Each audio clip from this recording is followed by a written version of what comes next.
Good afternoon, everyone. Today we will continue with our NPTEL online course Tribal Studies in India, Interdisciplinary Perspectives and Approaches. So, today's lecture will be on continuation of the issue of resource rights, and in the last two lectures we have looked at two very important issues, that is land and forests. Now, today we will continue along the same line in terms of looking at resource rights, particularly in relation to water.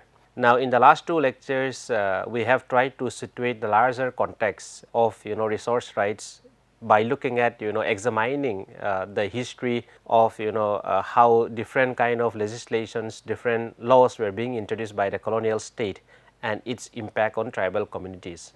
Now, many a times the kind of issues that we are talking about, for example resources, whether it is land, whether it is water, whether it is forest, there is a lot of overlapping. So, therefore, today also much of the points that I am going to cover, there may be some overlapping, but then at the same time we will try to look at the specific nature in which the issue of water emerged in the context of tribal communities. Now, to start with, all of us know that water is indispensable to human life, and in not only water as a resource to be consumed, but water also has a very important role in terms of understanding human histories.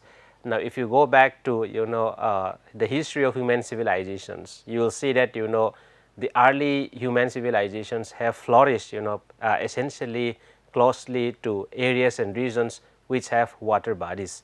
That is true in the case of Asia, Africa, or any part of the world, that human societies have always lived in close proximity to water resources. Now, in Egypt we know that the Nile river, for instance, play a very important role. Now, in India also many civilizations in India also are extremely connected to water. So, economically also, that is the broader context of the importance of water for humans. Now, economically also there can be no food cultivation, there can be no agriculture without water. Conceptually, therefore, the human right to life is regarded as the most important fundamental rights for humans, and since humans cannot exist without water, so the broader interpretation of the right to life has to encompass the right to water. Now, when it comes to the question of water in relation to tribal communities or tribal communities in relation to water, what is the kind of issues, the specific kind of issues that tribal face in relationship to right to water. So, our understanding of water and the way in which we are looking at is guided by viewing water as as a resource which is inalienable part of human existence, and this is very much relevant for tribal communities as well. So, I have already said that water plays a very important role in terms of understanding human histories, how humans as a society evolve over a period of time. Even if you are going to look back at the economic history of the world, you will see the importance of trade routes, particularly seas, the role of oceans, the role of rivers, and how they have played in terms of trade and commerce. Now, in the context of tribal society also, tribal communities in India, who constitute 8.6% of India's population, are heavily dependent on water resources. And over a period of time, particularly starting from colonial period, what we see is that there has been this incessant deprivation of tribal communities in terms of their access to water resources, and this inaccessibility or this deprivation comes in the form of tribal communities being displaced from their habitats, or at sometimes the construction of or the initiatives in the form of new infrastructure projects resulted into enclosures of these natural resources by the state or by private companies. Now, therefore, for the tribal communities in India, the concept of the right to water is inextricably linked to their rights to land and forests, and which is seen as a part of this indivisible ecosystem, which means that we cannot separate the socio-cultural life world of the tribal communities from land and forests as well as water resources. So, land, forest and water resources there is this indivisibility between all of these, and the kind of social relationships that tribe have built with land and forest and water cannot be separated. So, these are closely interlinked, these are closely integrated. So, what is the role of the colonial state when it comes to water resources? What are the kind of impacts that colonialism have had on the tribes?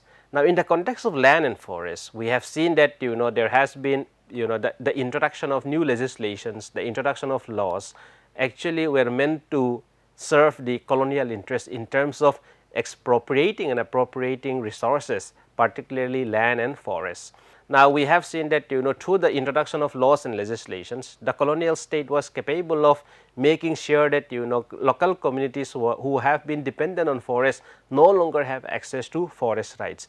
Likewise, the story of the story of water is not very different from land and forests. So, colonial policy on water therefore was something which was very similar when it comes to their policy about land and forests, which primarily was to focus on ensuring greater state control over the resources, essentially to maximize revenue generation for the British Crown. Now, like I said, during the colonial period, much of the legislations that we still follow even today in India were largely introduced by the colonial state, and they were introduced primarily to serve the interests of the empire. Now, but for the local communities, the impact was that these resources, which were conceived as common property resources, gradually were becoming privatized or either state owned. Now, the moment that these resources are state owned, it means that local communities people have no longer the right to access and utilize these resources. Now, a very important legislation which was introduced by the colonial state was the Eastman Act of 1882, which is active even till today. And under this act, it preserved the right to the right of the government to regulate the collection, retention and distribution of water from rivers and streams flowing in natural channels and of natural lakes and ponds, or the water flowing collected, retained or distributed in or by any channel or other work constructed at the public expense for irrigation. Now, going by what I have just read out, it is very evident that the colonial state was very clever in terms of introducing this law, in a sense that it made sure that water resources belongs to the state. Likewise, when the colonial state introduced laws pertaining to forests, it made sure that forests were made the preserve of the state. Now, by virtue of which the colonial state not only was claiming that these resources belongs to them, but then their access, the way in which they are to be used, who has the right to go and access forest resources, are all being controlled and regulated by the colonial state. Now, during the colonial period, we know that India being a largely agrarian society, it was very important that the colonial state maximize from the exploitation of land resources, particularly from the agricultural sector. Now, to maximize that profit, it was very important that the colonial state establish different irrigation canals. Now, I am standing before you in the state of Uttarakhand, and Uttarakhand is very central when it comes to the promotion and construction of irrigation canals. Now, we have the Kanga canals very close to our campus here.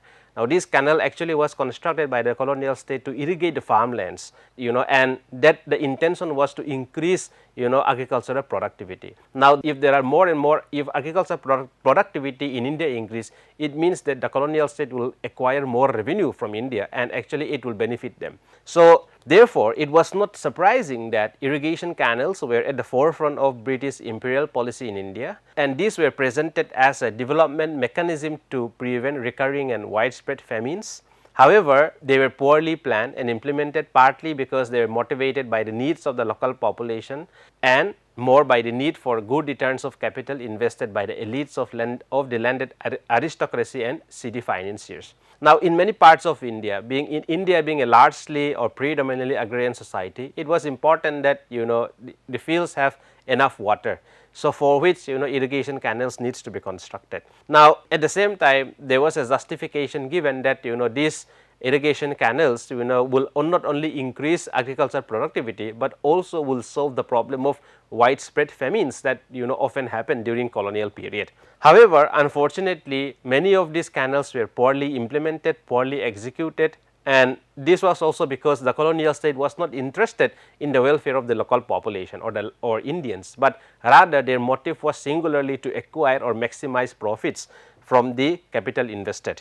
So, the Eastman Act recognized landowners' rights over surface and groundwater, emphasizing state control of water resources and the British prioritized water use for food production rather than ensuring adequate, accessible and affordable drinking water for the population. Now, definitely through the act, the colonial state recognized landowners' right over surface and groundwater, but through this act it made sure that the state have control over water resources. Now, if you even if you look at contemporary global policy and politics, you will see that control over water resources continues to be very important or very paramount, and we continue to see conflicts over water resources in terms of sharing river waters, or in terms of controlling seaways or waterways. Now, so therefore, water is not just a mere commodity, it is very much central to understanding global economy. It is very much important to understanding national economy, and the colonial state was very quick to realize the importance of water and why this needs to be controlled, and the way in which it has to be utilized also needs to be regulated, and for which the colonial state has brought water under its own domain. So, at the same time, the colonial state introduced another very important law that came in the form of Land Acquisition Act 1894, and under this law actually paved the way for the British government to control and utilize land and forest as per their desire and convenience. Now, so what does the Land Acquisition Act of 1894 do? What it does is that it transformed the common property resources like water, land and forest by justifying or making possible the alienation or acquisition of these resources in the name of public use. Basically, by it enabled the government to alienate people or displace people, uproot them from these kind of resources in the name of public use or the larger common good. Now, when we talk about land or resources, particularly in the context of land, we have dealt extensively with the Land Acquisition Act. Now, in India, we know that land is very important not only economically, but also in terms of socially, politically. Now, many communities have a very strong attachment to land, and being a very agrarian society, owning a land is continues to be a marker of social status as well. Now, for many people who are dependent on land, so giving away their land or being deprived of cultivating their lands is something which is very much difficult to think about. So, the colonial state realized that Indians really or have strong value and attachment to lands. Now, to enable to acquire these lands from the common people, they have introduced this law, the Land Acquisition Act, which granted the colonial state or justified the colonial state when it acquire lands in the name of public use, in a sense that these lands are acquired from you, but then your sacrifice is for the larger common good or common interest. So, under the pretext of the public benefit, the British continued their canal building projects across the country in order to facilitate commercial agriculture using the Land Acquisition Act. Now, like I said, land, forest and water are resources that are quite interlinked, and one cannot separate one from the other. Now, we may say that we are talking about water, but we are talking about land. For the construction or promotion of canals, you need to acquire certain amount of land. So, therefore, we have to really look at how all these things are interlinked, and the way in which one enable the other to get enforced. So, the Land Acquisition Act was very instrumental for the colonial state when it comes to acquiring land for canal building. So, this undoubtedly resulted into the disruption of local communities and their traditional livelihoods. Now, in major parts of India during the colonial period, the Land Acquisition Act was continuously used to facilitate the construction of many or several water related projects, particularly dams. The construction of large scale dams often required the clearing of large land spaces and forests that disrupted the local population's habitat. Most of such land spaces were the living places of various tribal communities. It was this Land Acquisition Act of 1894 that enabled dispossession of people from their lands, and the importance of the relationship between land and water comes back, particularly because this law was utilized to enable the process of alienating or dispossessing people or local communities for the construction of water related projects such as dams. Now, in India we have when it comes to the construction of dams, So, of course, the process was something that was initiated by the colonial state, but in post colonial period, the Indian state have continued this process of constructing dams, and India is one among the 5 countries which have which have the largest number of dam construction in the world after China and USA. Now, you can see that how the utilization of water resources continue to guide our national policies. So, therefore, all this process was something, the groundwork for this process, the foundation was already laid by the colonial state. So, the implementation of the 1894 Land Acquisition Act disrupted traditional land ownership patterns and had significant or adverse impact on indigenous communities in India, primarily because most of these areas where irrigation projects or dam construction were happening were primarily areas which are inhabited by tribal communities. And in the later part of this lecture, we will look at some case studies, not in a very in-depth manner, but to really understand how tribes are being impacted or deprived from water resources. During the colonial period, one such significant dam construction project that affected indigenous communities was the Mullaperiyar Dam, which was constructed from 1887 to 1895.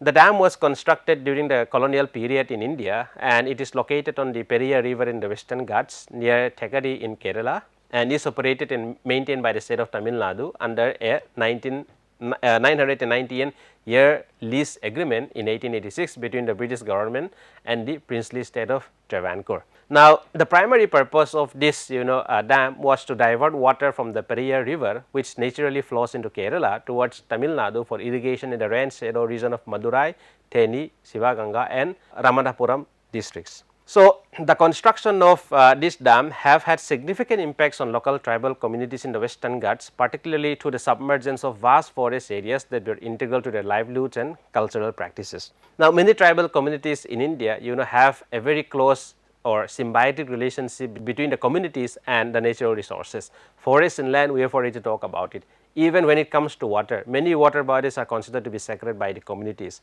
Now, whenever you are going to construct a dam, there has to be some submergence area, and in the process of constructing these dams, what happened is that people are not only displaced from their habitats, but people are also being uprooted from their culture, from their histories, because being a society which is more or less closely knit society, once the community is being uprooted, they get dispersed, and the kind of social bonds that was existence before the displacement took place actually gets broken. So, therefore, the socio-cultural impact of dam construction on indigenous communities is something which is quite immense. Alongside, the declaration of the Periyar forest as a tiger reserve in 1934 exacerbated the displacement, as tribal communities were further alienated from their ancestral lands. So, there are a lot of cases of this nature where the colonial state was indulged in the appropriation of common property resources, and the impact of this of these initiatives continue to be felt by the communities who were impacted by the process of dam construction. Now, what about development in the post colonial period? So, in the colonial period essentially lay the ground for what was to come more or less in the post colonial period. Now, what happened in the post colonial period? Did the situation change for the better for the tribal communities in India, or is it that there are some concessions or rights being granted to the communities that prevent and protect them from being displaced from their natural habitats? Now, between 1950s to 2000s, we continue to see that for example, Pandit Jawaharlal Nehru says that dams are temples of modern India, because he believes that the construction of dams not only symbolize India's ability, but also they are symbols of technological progress and the kind of promise that they hold in terms of taking India forward to make it a modern nation. So, therefore, in post independence period the construction of dams continue to be very central for India to achieve a developed status or a modern status. So, the Land Acquisition Act of 1894 has been time and again used to acquire lands. Now, the act was amended over a period of time, and in the latest one of the latest amendment came in 2013, and this act continues to be very relevant. We cannot talk about the issue of land alienation, the issue of water deprivation of communities from water resources without talking about this Land Acquisition Act of 2013.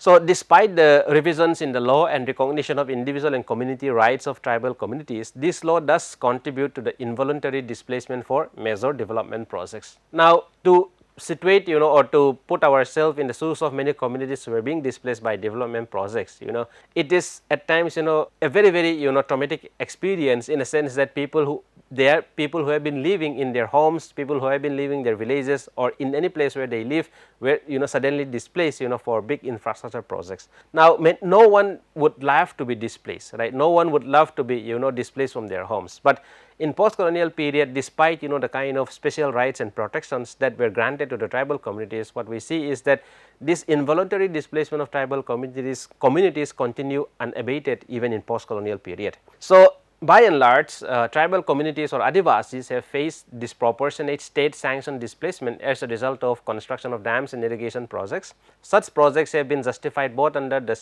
statute and enforced by courts to protect drinking water and irrigation claims of the non-Adivasi majority. Now, in the past lectures, I have said that tribals in India, despite the fact that they are only about 8.6% of the total population, they constitute about 40% of the entire communities who were being displaced by different projects. Now, this displacement for a long period of time were justified as a sacrifice for the larger interests or a sacrifice for the nation. So, in many ways these sacrifices were what, in a sense that for India to really achieve, or for any country to achieve, there has to be some sacrifice, but then sometimes there are also scholars who argue that people who are actually making the sacrifice are not the one who are actually getting the benefit out of this process. So, this kind of contestations began to emerge from the 1980s, 1990s onwards, particularly with different kind of movements that we see that began to where the communities began to oppose development initiatives. Now, a very important example or case study that is quite relevant in the context of post colonial period is the construction of dams or the Sardar Sarovar Dam project, which led to the emergence of the Narmada Bachao Andolan. I think it is a very popular, all of us know about the Narmada Bachao Andolan, which is led by a very renowned social activist Medha Patkar, where the construction of 30 major, 135 medium and 3,000 small dams was legally justified that would have displaced 3,20,000 Adivasis from Gujarat and Madhya Pradesh in particular, and other communities that were not covered by the government's rehabilitation and resettlement plans, on grounds that the dam was necessary to protect the right drinking water of millions of Indians under the right to life. So, basically the idea here what we see is that the sacrifice needs to be made so that the vast majority of Indians get the right to water, and which is part of the right to life. So, contemporary studies have shown that dams have become political symbols of the conquest of nature and representative of development in India. There are n number of examples when we talk about dam construction, whether it is, one can also talk about the Bagra Nangal Dam, the Hirakud Dam which were conceived much early, and they continue to be engineering marvels or technocratic wonder. And definitely there can be different kind of debates and contestations around it, but what we are really interested is to specifically understand the issue in the context of tribal communities. Now, to take a more recent example is the initiative to construct 26 hydropower projects on the river Tista in Sikkim, and this project would not only lead to the displacement of thousands of Lepchas tribal communities in Sikkim, but also erode their tradition and culture. So, this is where the centrality of tribal communities comes into being when we are talking about water resources. Now, specifically in Sikkim, there are these several tribal communities, and the Lepchas are one of the indigenous tribal communities in Sikkim. They are they are not large in number, but for the communities, Tista, the river is not only a river, it is not only a water flowing in their home state. The river is rooted in the socio-cultural life of the people. Their belief systems are rooted in the river. Therefore, local communities are disturbed, local communities, their sentiments are hurt because they are emotionally attached to the river. So, there is a strong belief that if the flow of the river is being disturbed, then there will be a lot of fatalities, or there is a lot of danger associated with it, because their belief system, their religious life, the belief system of the people lies within the river itself. So, the river is not only a resources, a water that is to be exploited, but the river needs to be protected and preserved, because their life wall, their belief systems, their cultures, their traditions is rooted in the river. So, it is for this reason that in many parts of India we see that tribals, the view or the perception of tribal communities when it comes to resources is quite distinct as compared to the larger society. So, there was a strong protest against the attempt to construct dams, but at the same time this is not to say that the entire Sikkimese or the entire Lepcha communities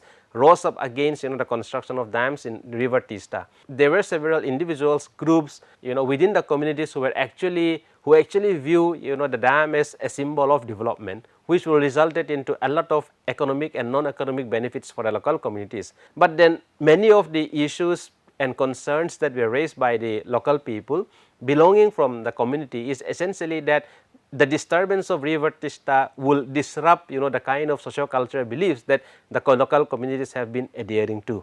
So, in 2007 the indigenous Lepcha youth began indefinite relay hunger strike on June 2007 in Gangtok to pressure the government into revoking all the power projects planned on the Teesta river.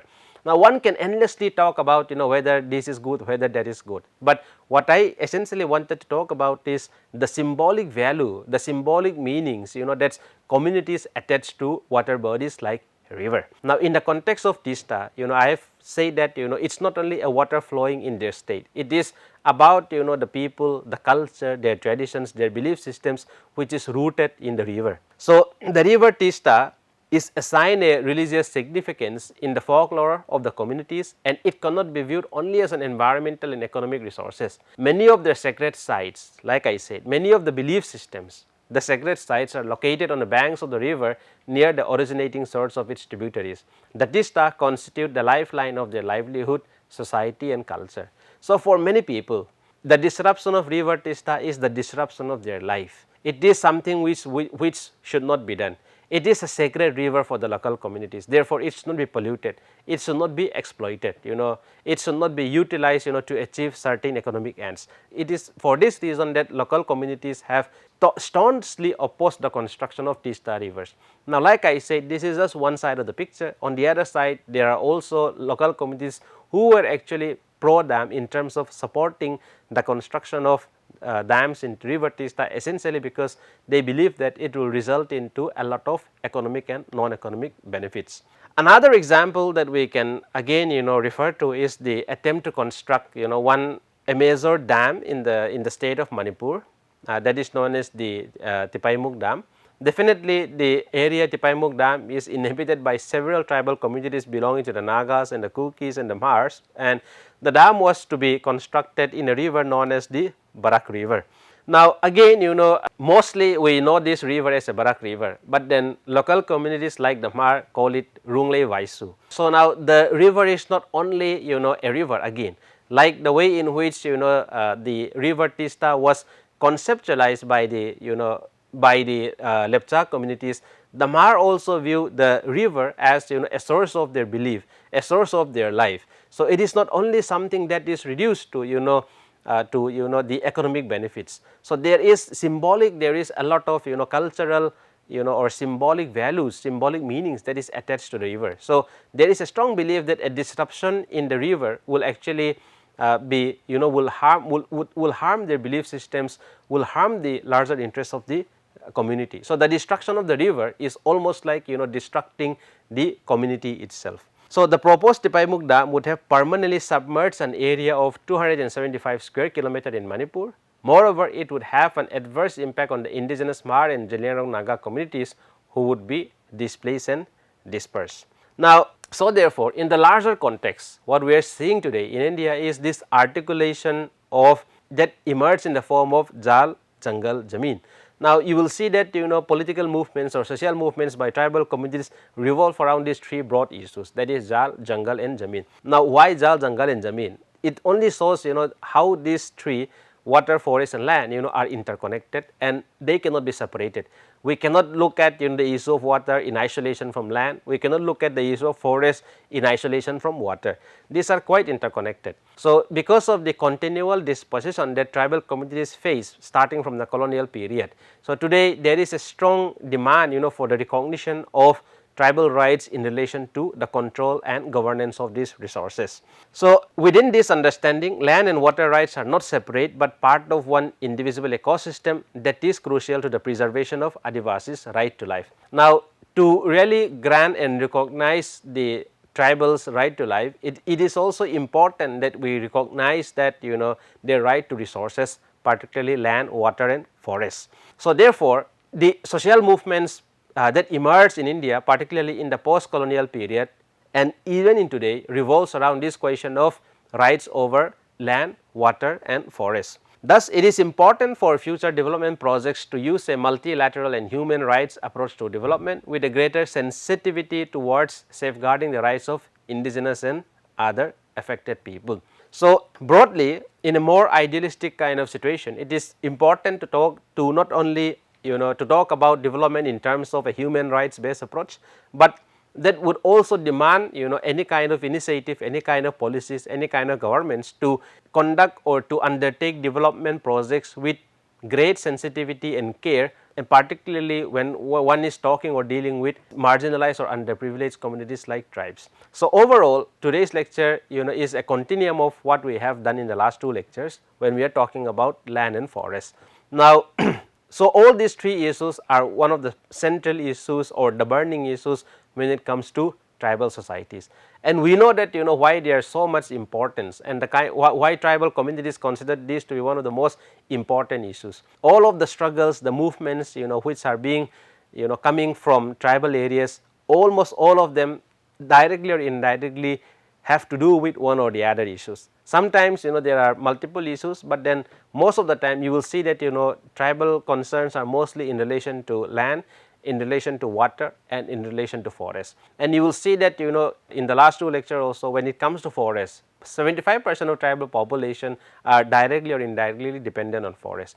When it comes to water resources also, that it is more or less the same thing, in the sense that many tribal communities continue to be heavily dependent on water resources. When it comes to land as well, tribal communities are inhabiting regions which are primarily very resource rich, whether it is in the eastern part of India, the southern part of India, the northeastern part of India, you will see that tribal communities inhabit areas which are mostly resource rich. So, therefore, they are made vulnerable primarily because they live in areas which are very much resource rich and which are very important for economic development of any nation. But on the contrary, what we have seen is that over the last 50, 60 years or even 200 years, we have seen that there is this continual dispossession and deprivation that has been experienced by the communities, for which there are movements that began to actually demand that the rights of the tribal communities in relation to these resources be recognized. So, thank you so much. These are some of the references that I have used